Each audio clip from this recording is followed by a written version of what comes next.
Many people struggle with gut symptoms for years without answers. What you're dealing with could be something called Sibo, small intestinal bacterial overgrowth. So today we're going to break it down.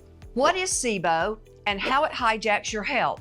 And most importantly, how to get on the road to real healing. So let's dive in. You've got trillions of microbes working inside of you. Most of these microbes live in your colon, where they belong, but sometimes they move into the small intestine where they don't normally live.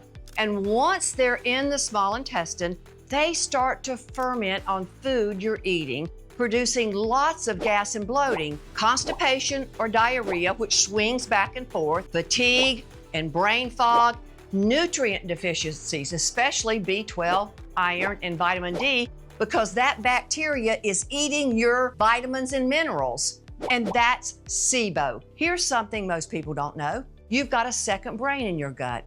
It's called the enteric nervous system, and it talks to your real brain through the vagus nerve. One of the vagus nerve's biggest digestive jobs is regulating something called the migrating motor complex, or MMC. Think of it like your gut's janitor. It sweeps bacteria and debris downward out of your small intestine and into the colon between meals. If that sweep doesn't happen because of stress, constant snacking, bacteria sticks around and starts to multiply. The MMC only kicks in when your stomach is empty. And that's why spacing your meals and avoiding late night snacks is more important than you think. Sibo doesn't just happen randomly. It's usually the result of a combination of factors. Impaired motility. The MMC isn't doing its job. Low stomach acid can be another problem that's caused by antacids or just aging. Poor bile or enzyme production.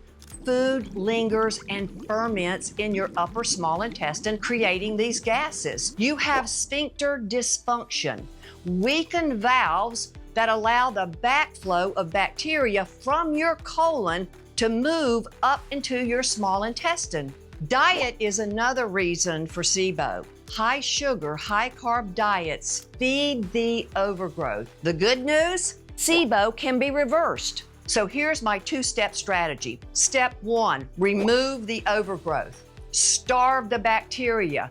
Remove sugars, alcohol, beans, starchy vegetables, and high-sugar fruits. Stick with lean proteins and non-starchy veggies like leafy greens, peppers, cabbage, tomatoes, zucchini, and mushrooms. Use antimicrobial herbs like oregano, thyme, clove, and black cumin seed oils. Look for a formula with ingredients that support the liver, like milk thistle, dandelion, and artichoke. Add gentle, insoluble fibers like chia, flax, hemp, and pea fiber to keep things moving. Step 2, rebuild the gut. No lying down for 3 hours after your last meal.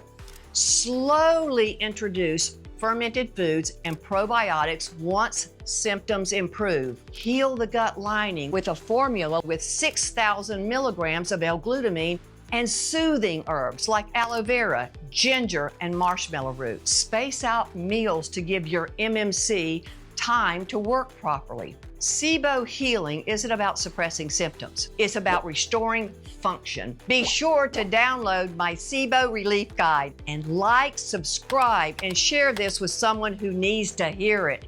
Healing starts with knowledge, and your gut will thank you.